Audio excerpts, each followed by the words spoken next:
Good afternoon. We would like to start with our session, Material and Memory in Constructing the Holy City in the Crusader period. So,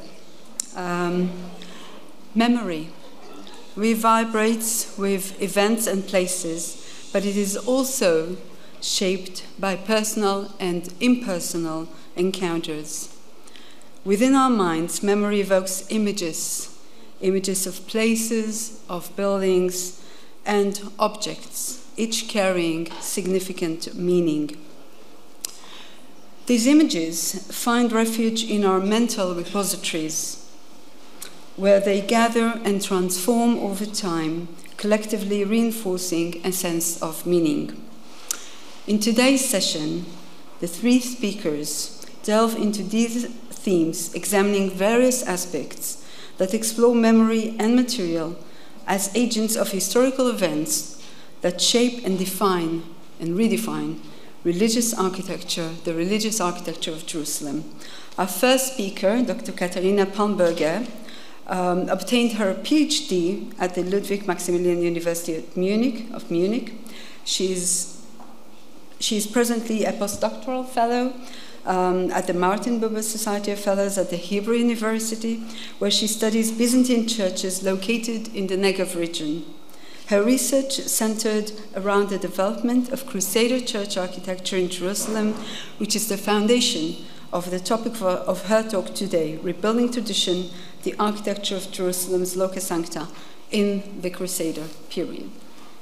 When the Crusaders arrived in Jerusalem, the architecture which framed the most important Christian holy sites, the immovable Loca Sancta connected to Christ's presence, were centuries old, partially dating back to the late antique periods. In the decades after the conquest, a lot of effort was spent on rebuilding and refurbishing those holy sites.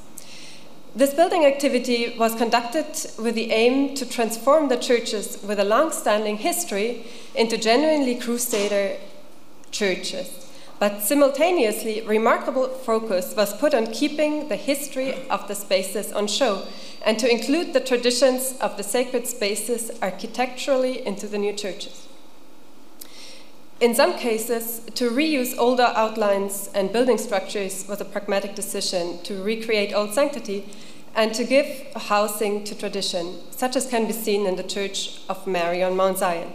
In other cases, architectural remnants of the older church were specifically used as a marker of tradition and were actively incorporated into the newly erected church.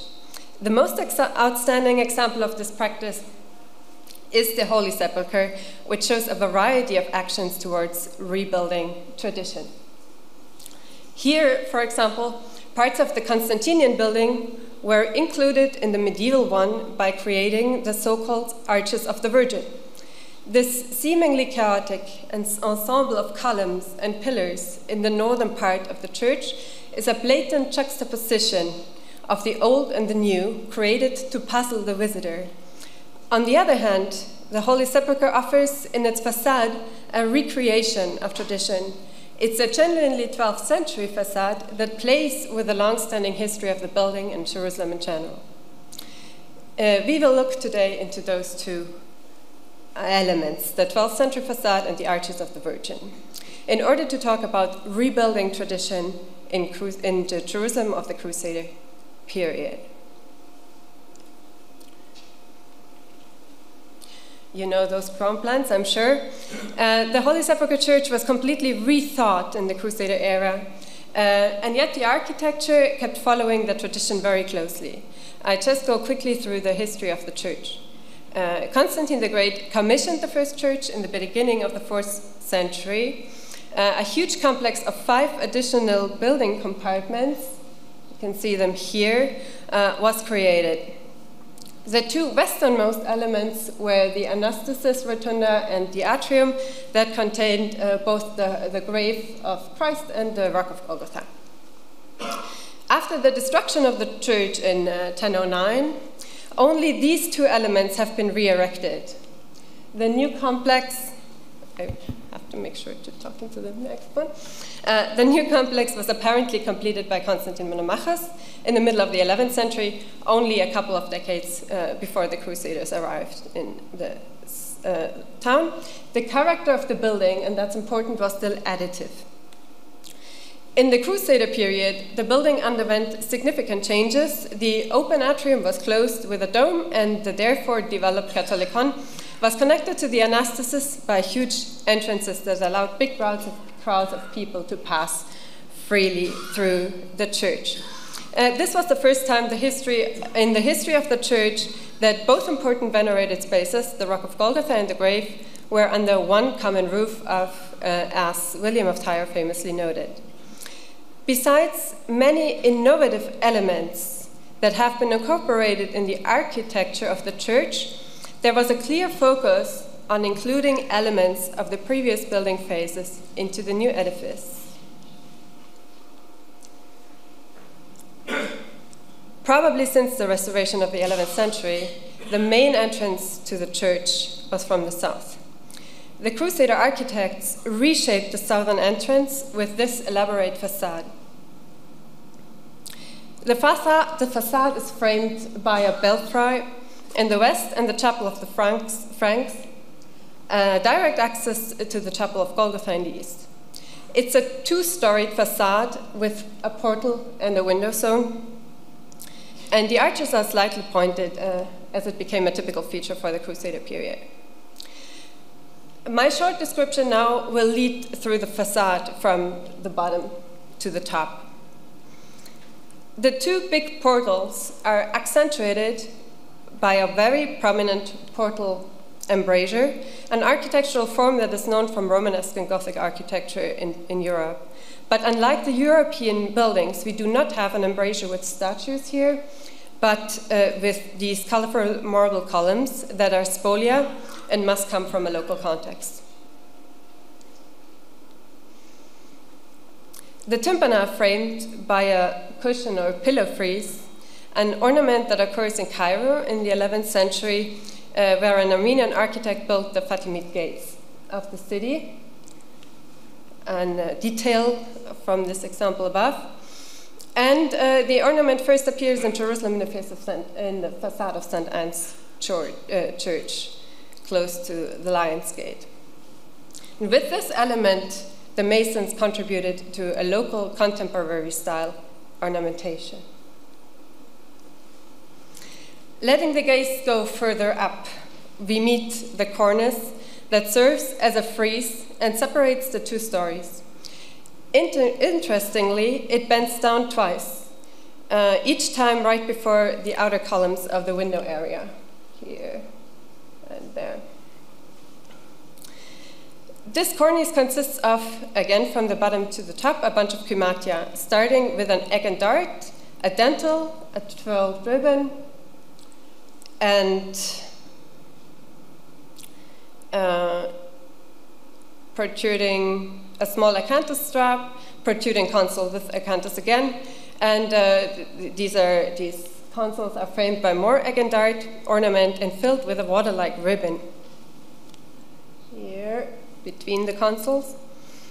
On top of this is a version of a molded dentil, and everything is closed off by an astragal that bad and real, and protruding on top an anthemion with palmets and lotus flowers. All these single elements are known from Greek and Roman architecture and late antique friezes and ornamentations.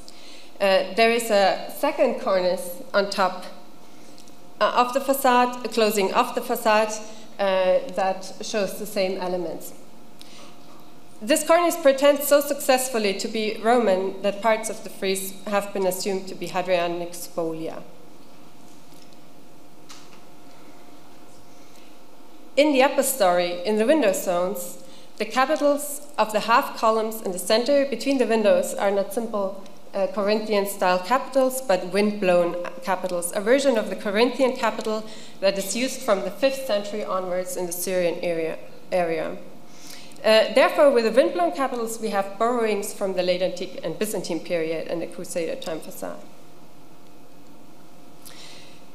It's evident that the layout of the facade was changed several times during the process of its construction. There is this weird column here at the Franks Chapel, a much weirder wall here on the window, and of course this element, which must have been planned to frame another window that was cut by the later inserted belfry. But overall, the facade combines regional and supra-regional, as well as temporal and supratemporal structures. We see a combination of elements of European contemporary architectural features, elements from contemporary Islamic art, more or less local, with elements that are borrowings from the Roman architecture and Byzantine late antique art. As I shortly mentioned, throughout the years, numerous researchers assumed and argued that certain embellishments on the facade were spolia. However, I think it's evident that the only spolia are the colored columns down below in the embrasure. The remainder of the facade, including all the intricate antique-looking ornaments, dates to the 12th century. This uncertainty about the dating is telling, though. It highlights the remarkable success of the Crusader masons in the intimidation and compilation of architectural details to convey a sense of antiquity and grandeur to the beholder. Putting these considerations together, the intention behind the design of the facade becomes clear. It was developed to amalgamate the present with the past and the European origin with local styles. This was done to leave a contemporary, genuinely Crusader signature on the one hand, while at the same time referencing the site's long and influential past. Every element and detail of the facade was purposefully chosen, and the design followed a well-thought-through concept. The abundant reminiscences on the history of the region and in the ancient city of Jerusalem by using architectural ornaments were introduced in order to refer to tradition of the holy place. And this is how the facade tradition was rebuilt.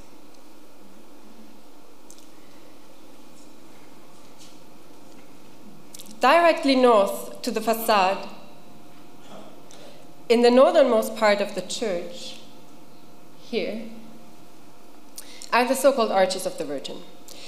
This area was experienceable for the medieval visitor immediately after entering the church, because the visual axis was not disturbed.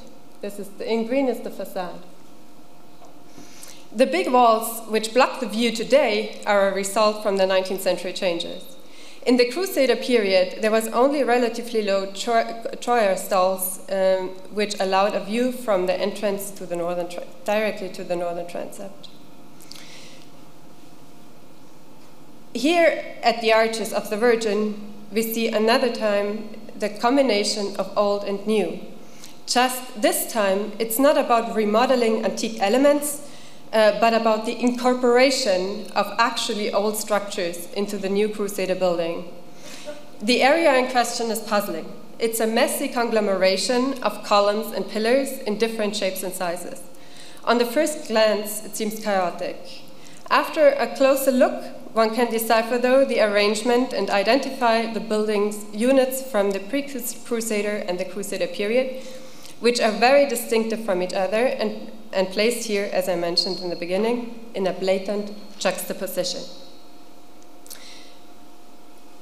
The Crusader church consists here of two massive pillars faced with pairs of half columns and connected to each other with this big masoned column. Starting from the dome in the center of the Katholikon, these massive pillars are strictly rectangular in order to support the dome structurally. The remnants of the northern porticos, marked by unmatched monolithic columns, alternating pilasters and basket capitals, of the pre-Crusader church, however, are slightly tilted towards the north so that the two units clash in misalignment. The two building units are built directly into each other, a fascinating concept that allowed Robert Osterhout to interpret the remaining elements from the pre-Crusader church as an architectural relic, which was as such incorporated in the new church. The arches of the Virgin for sure provide an immediate visual reference to the historic validity of the site. Having the history of the building enshrined into the new one is the crucial element here. The whole structure of the arches of the Virgin was created with the sole purpose of showing off the tradition and the historicity of the church. I conclude. Incorporating references to tradition and rebuilding tradition in architecture were crucial elements in the way the Masons of the Crusader Kingdom approached the churches with long history around venerated sacred spaces. A particularly fascinating example is the Holy Sepulchre Church, where two different approaches to this procedure can be observed in the newly built facade of the 12th century and in the so-called Arches of the Virgin in the northern transept. Both elements are meant to showcase tradition and create historicity, but the tactics used to do so are strikingly different. The Arches of the Virgin, in their reuse of the pre-Crusader atrium, elevate architecture to somewhat the status of the relic. The rebuilding of tradition happens here as a static preservation and incorporation of the ancient elements, in juxtaposition with the Crusader church. In the facade, on the other hand, the design recreates the complexity of the building in a dynamic way, merging antique-looking and contemporary elements in an effort to carve the Crusaders' claim to legitimization in stone. In the Holy Sepulchre, these two versions of rebuilding traditions are not only merged into one building, but even bound together through the visual axis on which both elements are found within the church. The not always subtle suggestion of age in the facade and the distinct conservation of religious significance in the Arches of the Virgin show how both areas are successfully used to invent tradition and to rebuild it architecturally. Thank you.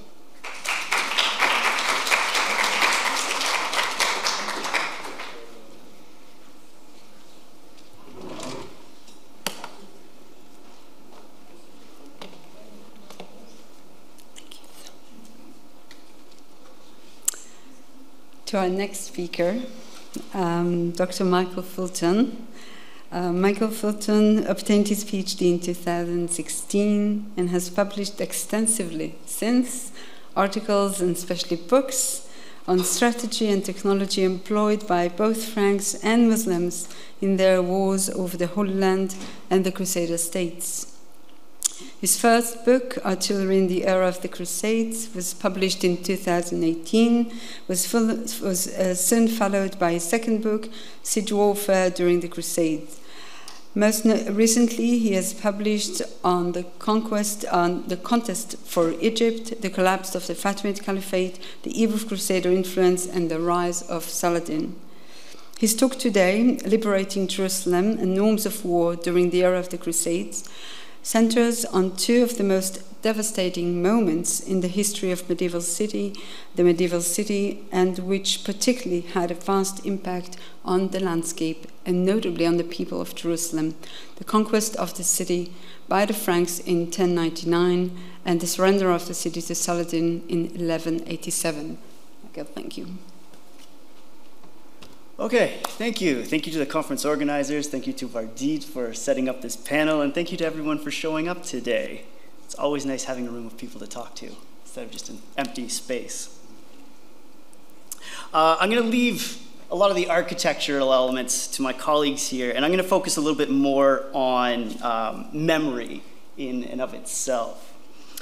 During the Middle Ages, the most widely known sieges of Jerusalem were those of 1099, the climax of the First Crusade, and that of 1187, when Saladin captured the city, precipitating the Third Crusade. Both events were cast as liberations by the victors, And these sieges ended quite differently, shaping how they have been remembered ever since. Whereas a massacre followed the Crusaders' capture of the city in 1099, terms of surrender were agreed upon in 1187, saving the lives of those people inside the town at the time. So the siege of 1099 is thus typically remembered as an episode of barbarism. It's a stain on the region's history, while that of 1187 is sometimes viewed as an episode of respect, even cooperation between East and West, adding to Saladin's quite positive memory in both traditions. These popular reputations, however, are largely the product of selective memory and analyses that tend to remove these two episodes from the context in which they took place. In other words, they've been evaluated as isolated scenarios rather than against the background of contemporary norms of war. When viewed in their appropriate context, neither is actually particularly exceptional. Rather than how these sieges ended, it's the religious significance of Jerusalem that led contemporary scholars, and since that time modern academics, to look for something exceptional in both. There we go. So when Jerusalem was captured in 1099 at the end of the First Crusade, the city was taken by force and a massacre followed. Now, rather than interpret the violence that played out after the siege as a fairly standard outcome, many historians have tried to explain or otherwise justify the carnage. Essentially, why had this happened? For example, and I apologize to Jay if he's in the room, I'm going to use him as kind of a punching bag because he explains his position very well. Jay Rubenstein has argued that Europeans viewed the First Crusade as an apocalyptic event, using a very strict definition of that term. So in his words, belief in the fundamentally adversarial, anti-Christian, which is demonic, character of Saracens helped explain how the Latin Crusaders could justify the massacre of at least 3 cities full of them, Antioch, Mara, and Jerusalem. Here he refers to the massacres that took place following the betrayal of Antioch to the Crusaders in 1098, after a siege of 8 months, the capture of Murat al-Numan, which was again taken by force after a siege of 2 weeks later the same year, and then the 1099 siege of Jerusalem.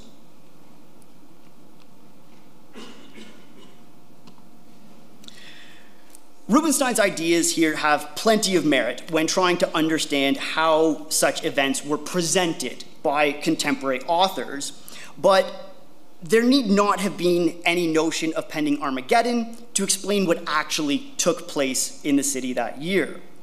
Sensing a challenge, Rubenstein went on to write, given the intellectual and evidentiary contortions necessary to argue on behalf of the First Crusade's normality, here implying the massacres just noted, I find it easier to side with the participants, eyewitnesses, and contemporary chroniclers who uniformly proclaim that its battles were unlike any previously experienced by Western warriors. Such a position, however, seems to look past the body of evidence to the contrary. According to widely accepted norms of war at the time, if a place fell to the sword, a massacre was indeed to be expected. Rubenstein is quite right that participants of the First Crusade believed they were taking part in a struggle unlike any experienced by Catholic warriors before them, but this was special because of where it took place, not really what happened so much. The capture of Jerusalem, the holiest of all sites to Christians, was a unique and special event. The massacre that followed, sadly, was rather predictable. No one had to order the Crusaders to carry out the carnage that was unleashed when they broke into the city. They understood that if no surrender was in place when they got in over the walls, there was no protections for those living inside.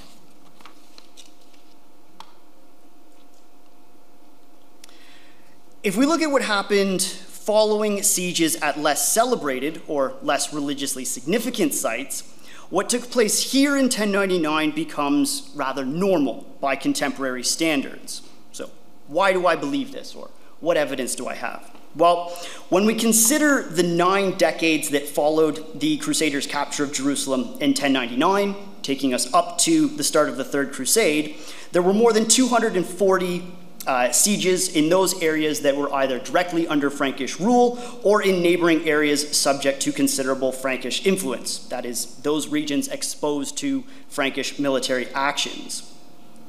Just a quick overview of some trends here. Around 2/3 of the sieges just noted were successful.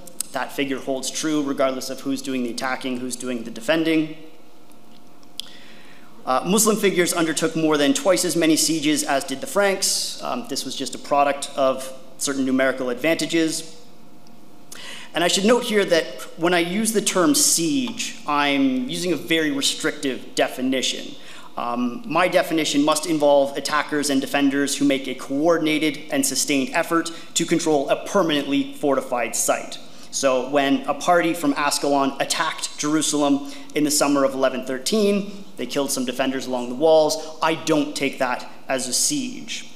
Likewise, when Saladin deployed his army in front of Acre in 1187, leading the city to surrender, or when the Second Crusade moved against Damascus in 1148, I don't consider these sieges. The threat of violence is not sufficient. Those instances where sources claim that a place was acquired or occupied, leaving it unclear if resistance was encountered, are again not counted here. If we take a broader definition, this number that I have at 240 quickly rises into something with 4 figures. So let's look at how these various sieges ended. First, a third failed, typically because a relief army showed up. Of the successful sieges, the circumstances surrounding the conclusion of around a quarter are unclear. We just don't know how they ended. It was successful. Beyond that, we know little. Often a source will note that a place was captured or taken without offering any further explanation. Around half of sieges ended with clear terms of surrender. Liberty, or freedom to leave, was probably the most common term. An upgrade on this was if the defenders also got to take their possessions and wealth away with them. The least desirable term of surrender was captivity. This meant enslavement or ransom, and these are really just two sides of the same coin. Slavery was the fate of those who could not afford to ransom themselves. The very worst outcome for defenders was if the stronghold was taken by force.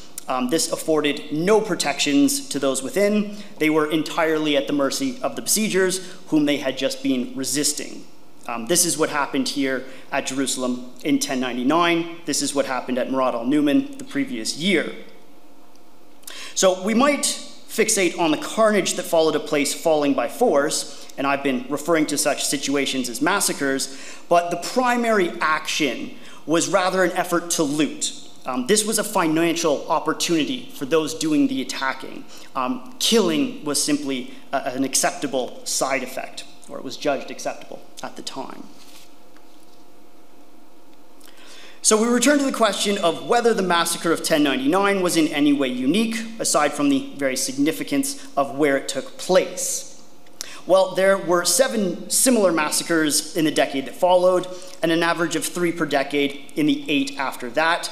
As an outcome, strongholds falling by force accounted for a fairly consistent 10 to 30% of all sieges in a given decade between 1100 and 1190.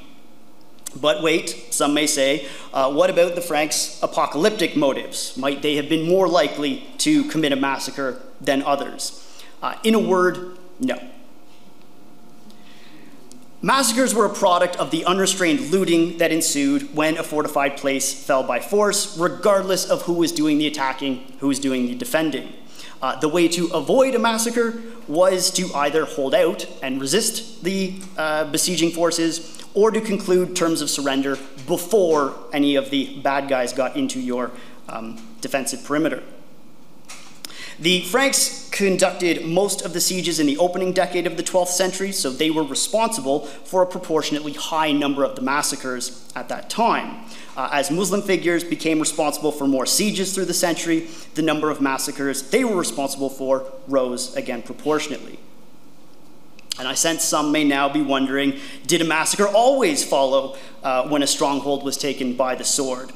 Again, in short, yes. Most contemporary descriptions offer few details, but when these are provided, our sources imply that this was in fact normal. When Adana was taken by Turkic forces in 1137, shortly after the Byzantines had reclaimed it from the Franks, the men inside were systematically executed, the town was pillaged, and the children were led away into slavery. When Buza was taken by Zanki the following year, everybody inside the town was killed. A decade later, 1148, Nur al-Din takes the Frankish castle of Arima by force. Everyone is again killed or enslaved. 1155, when Nur al-Din takes Aintab, the population, which we are explicitly told on this occasion included both Muslims and Christians, everybody was again killed or enslaved. These accounts come from Frankish, Eastern Christian, Muslim authors, regardless of sympathies. So by all accounts, this was a very normal, if equally unpleasant, practice. So the massacre that took place here in Jerusalem in 1099 was not unique by contemporary standards. Where it took place certainly was special, though. So what of Saladin's capture of Jerusalem in 1087? By comparison, the conclusion of this siege was a little bit more exceptional, though it still conforms to contemporary norms of war. Saladin's siege of Jerusalem took place in the wake of his great battlefield victory at Hattin in July 1187. For a sense of this battle's significance and the extent to which it weakened the Franks, Saladin was able to undertake more than 20 sieges in the 2 years between the battle and the point at which Guy of Lusignan attacked newly Muslim Acre later in the summer of 1189, kind of the symbolic start to the Third Crusade. It was during the remainder of 1187, after the Battle of Hattin, that Saladin moved quickest. Having crushed the army of Jerusalem, he rushed to make the most of his advantage. A number of cities, including Acre, surrendered without offering any serious resistance. Those that initially put up a fight were typically offered favorable terms, enticing those inside to surrender quickly, which would then allow Saladin to move on to the next place, again, as fast as possible. Until Saladin arrived at Jerusalem in September that year, his decisions were motivated primarily by military considerations. This is why he did not go straight to Jerusalem from Hattin. Jerusalem had limited military strategic value, so he had other places to go first. Once he got to Jerusalem, the city's religious significance and popular memory of the massacre of 1099 came to influence things. Like Nur al-Din before him, Saladin cultivated an image for himself as a pious mujahid. Saladin had in part built this image on rhetoric of recapturing Jerusalem from the Franks and avenging what had taken place in 1099. Inside Jerusalem, the Franks also appreciated the legacy of 1099. It was said that Saladin told an envoy that, I quote, that Jerusalem cannot be cleansed unless it is washed with the blood of Christians. A contemporary Muslim author similarly wrote that Saladin intended to treat those in the city as the Crusaders had done in 1099, I quote again, by killing, enslaving, and requiting evil with evil. Sources sympathetic to both sides confirm that Saladin initially refused to entertain terms of surrender after starting his siege of the city, and this, had the siege been successful, would have freed his troops to break into the city and loot as they saw fit. And again, another consequence of this would have been a whole lot of killing. According to one Muslim account, Balian of Ibelin, who was in the city and among those leading the town's defense, demanded that Saladin negotiate terms, otherwise the Franks inside would take fairly drastic measures. They would, according to this source, tear down the Dome of the Rock, the Aqsa Mosque, and other Islamic holy sites. The Franks would execute the 5,000 Muslim prisoners, then inside the city. They would kill their own women, children, and livestock, which would leave nothing for the besiegers. And then every man would sally out, each slaying many of the enemy before himself being killed. Now, this account again comes from a Muslim historian who was writing a few decades later, and the notion that the Franks might tear down these Muslim holy places is almost certainly an invention. It is really meant to forgive Saladin's eventual agreement to terms of surrender and excuse him for, again, not repaying blood with blood. The Dome of the Rock was used as a church since the Franks acquired the city. The Aqsa Mosque had been quickly turned into a royal palace. It was then given to the Templars, who used it as their headquarters. So there's very little to suggest there was any notion of that. 2 weeks after the siege had started, terms of surrender were concluded, ending the siege of 1187. These effectively fixed a ransom price to be paid to secure the freedom of each person in the city. 10 dinars for each man over the age of 10, 5 for every woman, and depending on the source, 1 or 2 for a child. Those who could not pay this ransom or secure payment on their behalf were to be enslaved. What is most unique about the conclusion of this siege is the negotiation of the ransom price as a term of surrender. It is negotiated up front rather than bargained afterwards. It's also interesting that this price was the same for every individual. The only thing that really changes is the gender or age of the person. Social class plays no factor in this, it seems. The reason behind these very uniform terms seems to have been speed. Speed was Saladin's main motivator. All payments were to be made within 40 days, and by establishing terms and prices up front, there was to be no more haggling over prices. It was now 3 months since the Battle of Hattin, and while Saladin controlled every city in Palestine south of Tyre by this time, a number of very significant Frankish castles continued to hold out in the interior, and there was also the northern Frankish principalities to consider as well. Saladin's army had also been in the field since the spring. It would have been itching to go home by this time. So the funds that he was to receive through these ransom payments and the speed with which they were to be paid would have been important for Saladin to keep his army together. So when compared with the surrender agreements Saladin had concluded earlier in the year, so all those places that had surrendered before Saladin got to Jerusalem, those terms that he extracted from the defenders here were very harsh. The town, if you look at the top graph here, the town that was taken by force, but the citadel negotiates its surrender, that was Jaffa. He attacked the town to pull the Frankish army into the field. The citadel was given very good terms of surrender. The only place taken by force in 1187 was Jaffa. This was captured by a secondary army that was operating under Saladin's brother Al-Adil. We know very little about the circumstances of how that town was captured. It almost certainly fell very quickly, though. Jerusalem is the only case of ransom.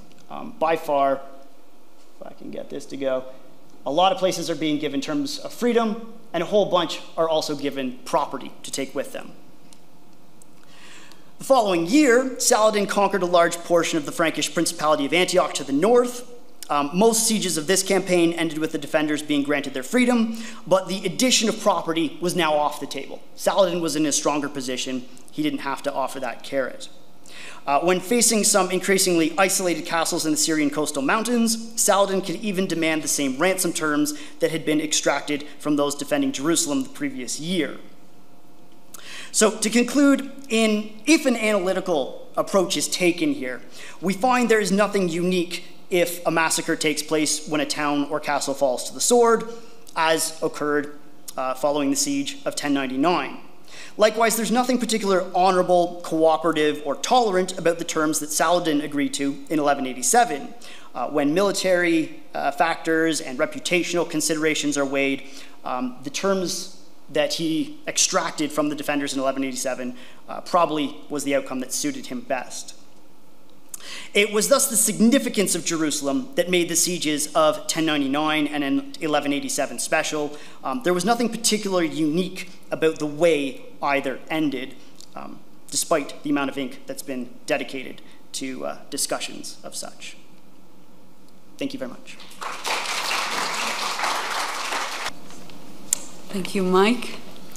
Our last speaker today is Dr. Gil Fishhof. Gil teaches medieval and Crusader art at the Department of History, University of Haifa. His main areas of expertise are numerous. Romanesque art and architecture in France, art in the Latin Kingdom of Jerusalem, and art of the Cluniac order. He is particularly interested in questions of medieval patronage and audiences. His studies appear in Convivium, Viator, Studies in Iconography, and many more. Together with Einat Segal and Asaf Pinkus, he has recently published the edited volume of the Basilica of the Annunciation in Nazareth, where the Word became flesh. In Gil's today's talk, Architecture as at the Jerusalem Holy Sites during the 12th century and the Expectations of Pilgrims, Gil will discuss the Armenian Cathedral of Jerusalem, the architecture as agent of belief, conquest, past, in which the making of novel identity is contingent on the manipulation of ancient structures. Thank you. Hello, everyone. I will start by thanking, of course, the organizers of this wonderful, wonderful conference, and especially Verdit for assembling this session together. From early Christianity onwards, pilgrims flocked to the holy sites with the desire to experience at first hand the places where the story of salvation had unfolded.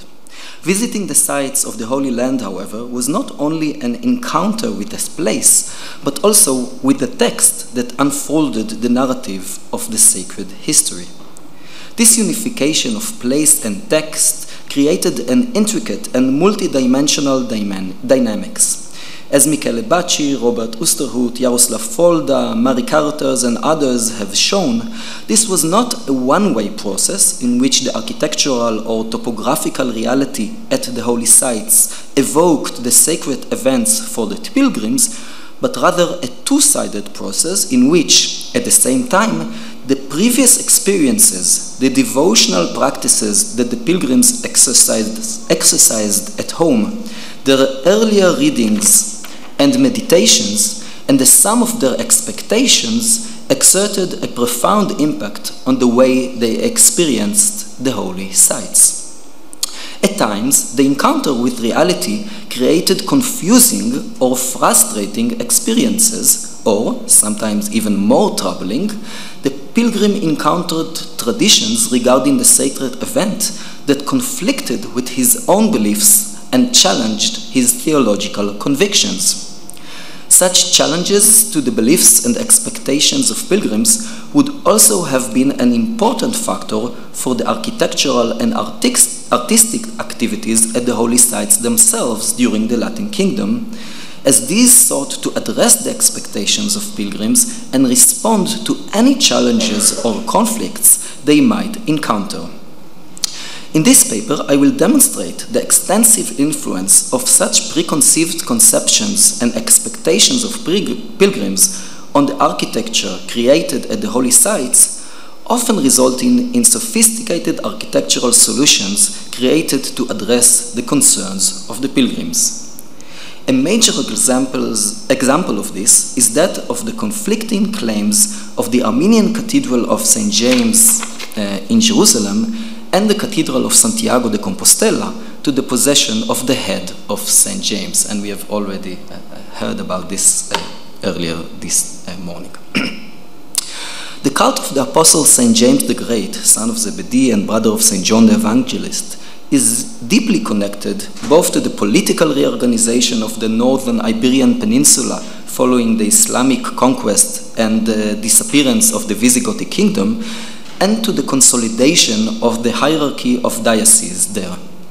The complicated development of the tradition of the arrival of James's body to Spain, and particularly to Santiago de Compostela, is beyond the scope of this paper. However, few stages should be highlighted.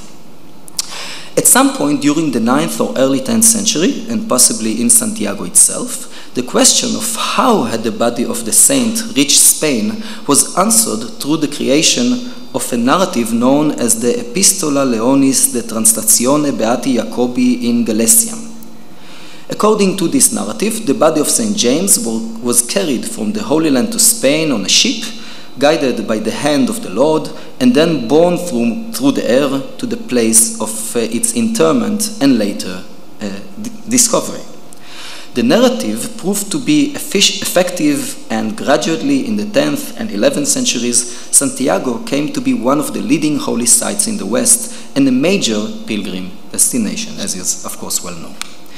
The next major phase in the consolidation of the cult of St. James in Compostela was launched by its powerful and influential bishop and later Archbishop Diego Galmirez, who throughout his long tenure in the first half of the 12th century, conducted a rigorous campaign to elevate the status and glory of his see based on its claim to the relics of the apostle.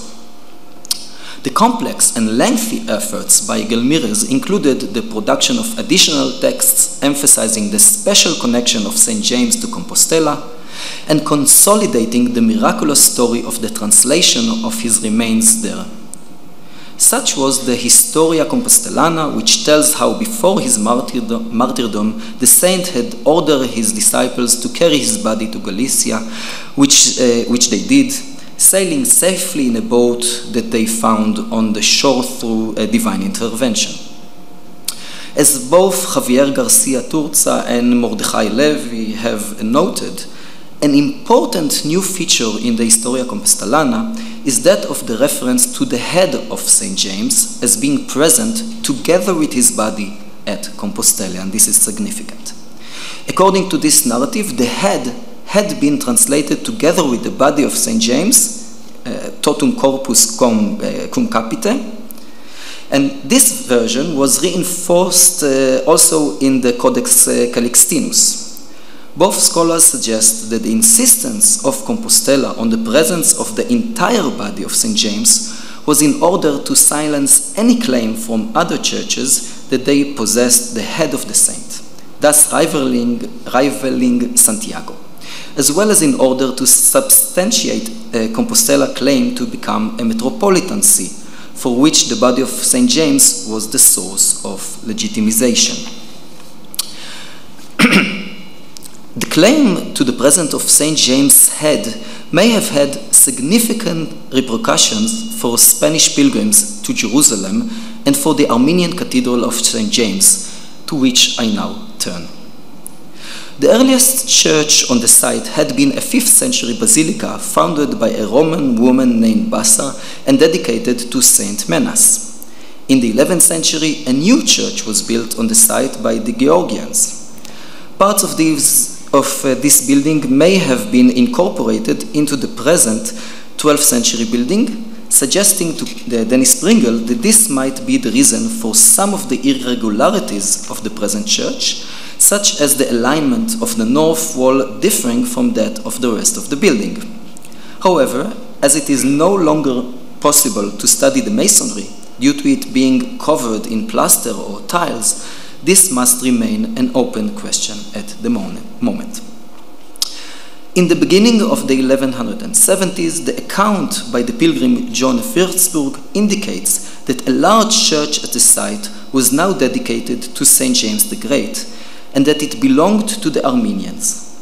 John of Würzburg is also the first to mention the tradition of the head of St. James being kept in the Armenian cathedral. And I quote, "Not far from there, one goes down beyond another street, and there is a great church in honor of St. James the Great. Armenian monks live there, and they also have a large hospital to serve people of their own language.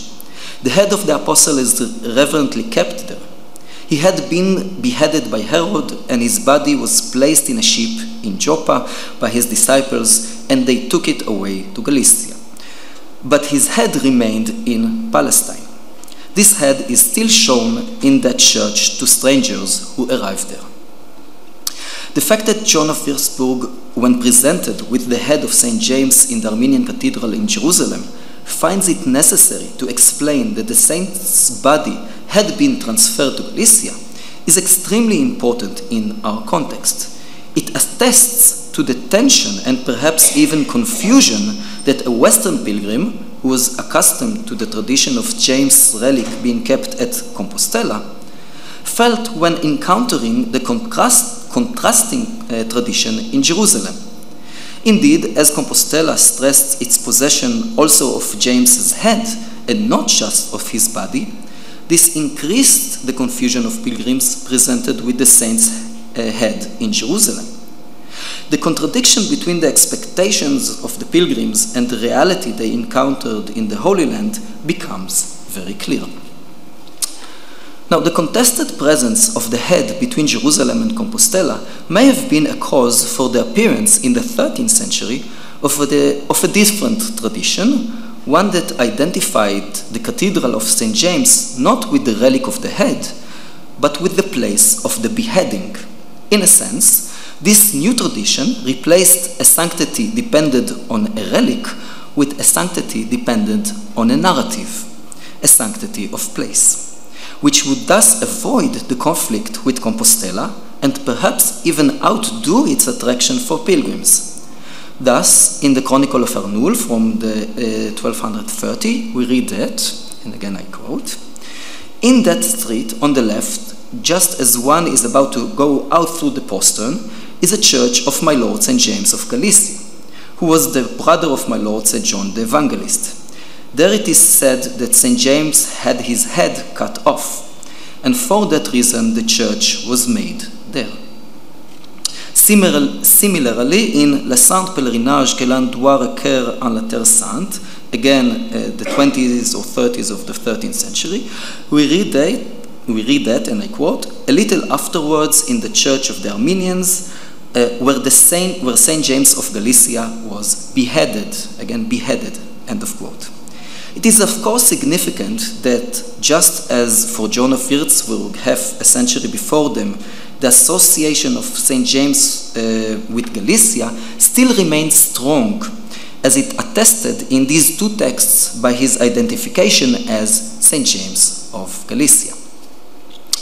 Additional accounts throughout the 13th century mention the tradition of James having been beheaded on the site of the cathedral. The account by Ricoldo of Montecroce adds a significant detail mentioning that, and I quote, "Afterwards we found the place where St. James the Great was beheaded. Now there is a church there, and inside the church the place of the decapitation and a marble slab which they show still stained red with blood. The marble slab, supposedly red with the blood of the saint, presents a clear attempt to intensify the experience of pilgrims at the site, providing both tangible proof of the occurrence of the saint's martyrdom there, as well as emotional stimulus, soliciting an emotional reaction from the pilgrims. It may also attest to a need to support and defend the cathedral's claim to the location of James's martyrdom." Now, yet another tradition appears in pilgrims' accounts in the 13th and 14th centuries, according to which the site of James's martyrdom was at Jaffa, from where his head was miraculously carried to Jerusalem by angels. It is apparent that the different elements of this tradition correspond to the basic constituents of the Compostela tradition, in which the head of St. James was carried from Jaffa to Galicia in a boat guided by angels. Philip of Savona at the end of the 13th century expressed his deliberation upon encountering the two conflicting traditions, and I quote, "Afterwards, one must go to Mount Zion. On the way, one will find the church of St. James the Great, the son of Zebedee, which belongs to the Armenians. There is the place where was formerly placed the head of St. James, which was carried by the hand of angels from Joppe, where he was beheaded, according to what some people say. Others, however, say that he was beheaded in Jerusalem, where the church itself stands, which is my preferred belief." Now, what is significant in our context, however, is that like the tradition that sought to replace the possession of the relic of the head with an identification as the site of James' beheading, this tradition also responds to Compostela's gravity and magnetism.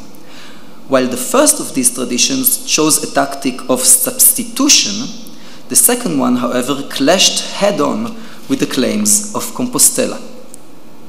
Whatever the case, the challenge that Compostela posed to the Cathedral of St. James and the challenge it posed to the expectations of pilgrims coming to Jerusalem seems to have been a very serious factor for the cathedral.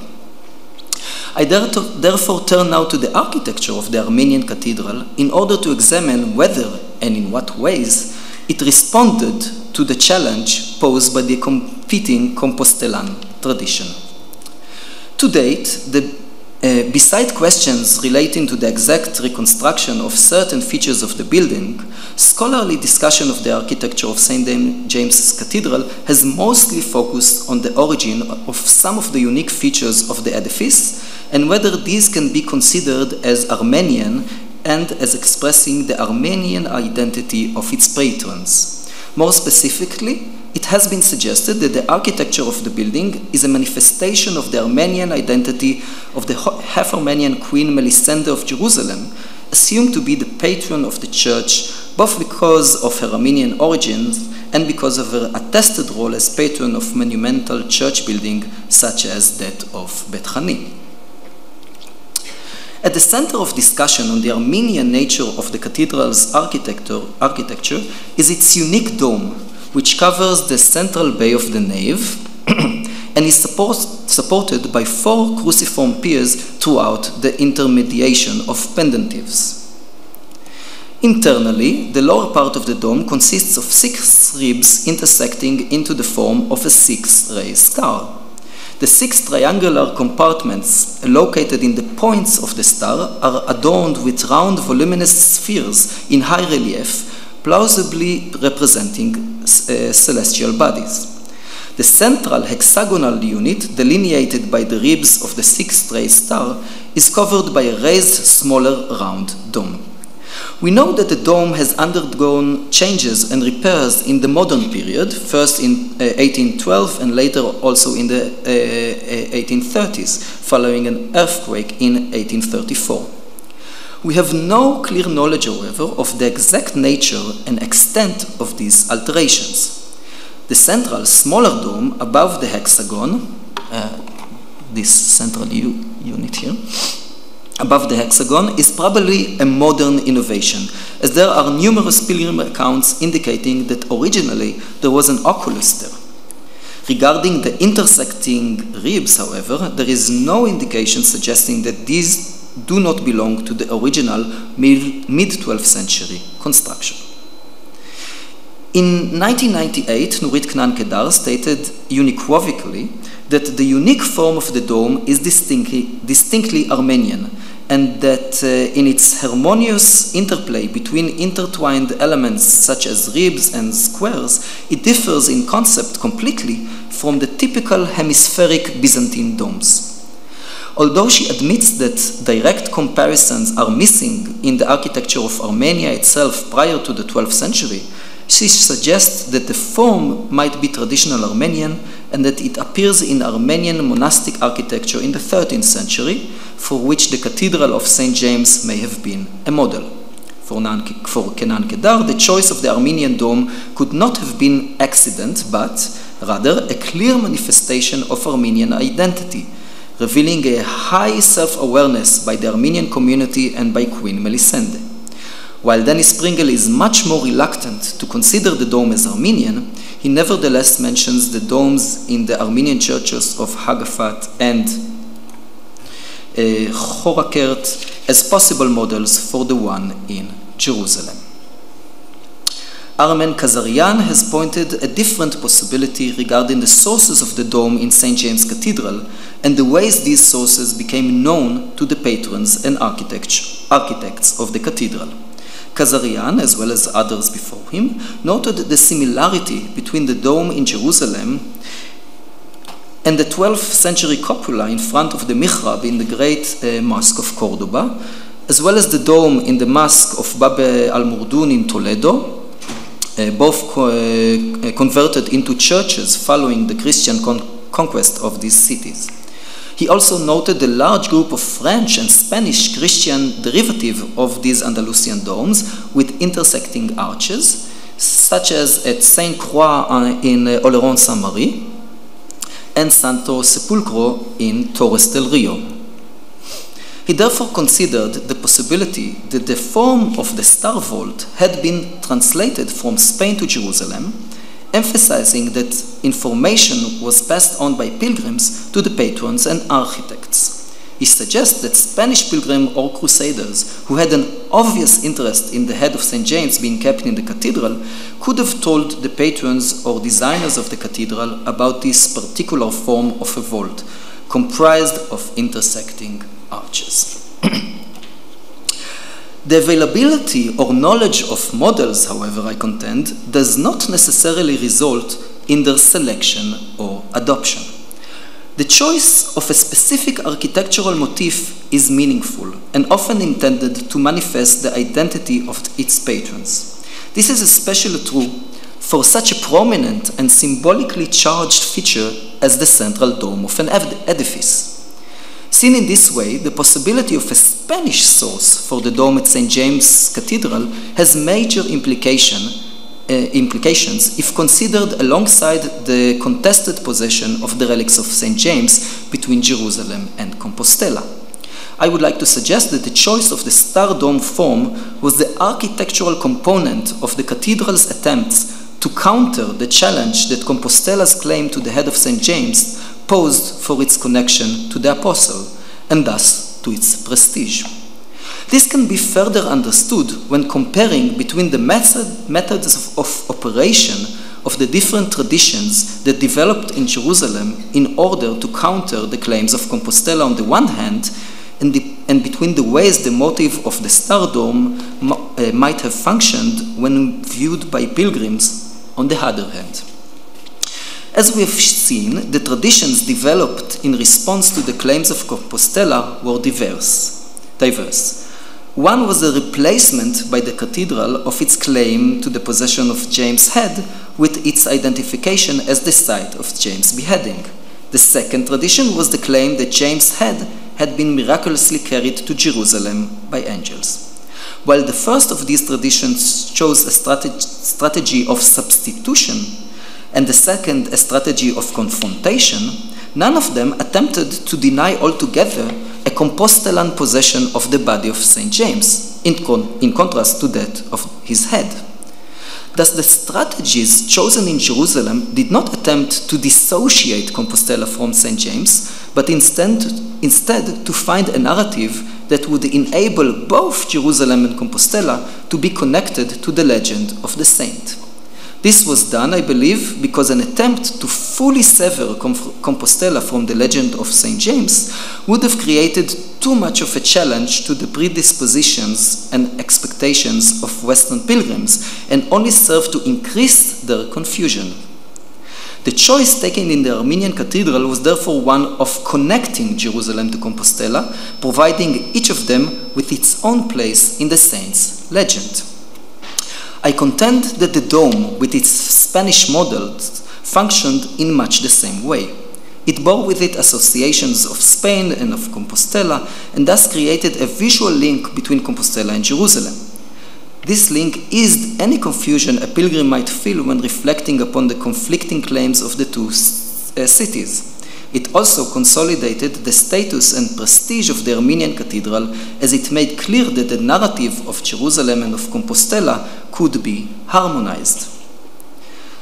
Now, what, however, of the suggested Armenian origin of the dome, and of the possibility that it was built as an expression of a self-aware Armenian identity?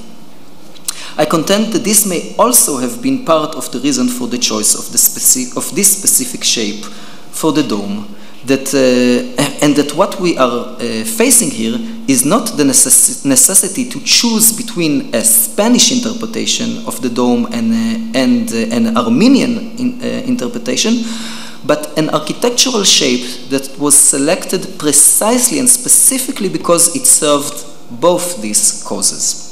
I would like to suggest that the star dome type was chosen precisely because it could simultaneously be understood by its various patrons and diverse group of spectators, both as Armenian and as originating from Spain. This type of dome could therefore bear different messages and manifest different identities. Thus, for the Armenian Queen Melisenda and for the Armenian clergy of the cathedral, the shape of the dome could have offered a sign of their Armenian heritage and age-old presence in Jerusalem, while for Western and specifically Spanish pilgrims, as well as for the clergy of the cathedral, it bore association of Compostela and secured a correct and balanced relation between the two shrines to St. James. This architectural form could thus be understood as a response to the danger of confusion and disbelief Western pilgrims could have felt when faced with the conflicting traditions of Compostela and of the Armenian Cathedral of St. James, demonstrating the importance of the expectations of pilgrims as a formative force in the architecture of the holy sites in Jerusalem. Thank you.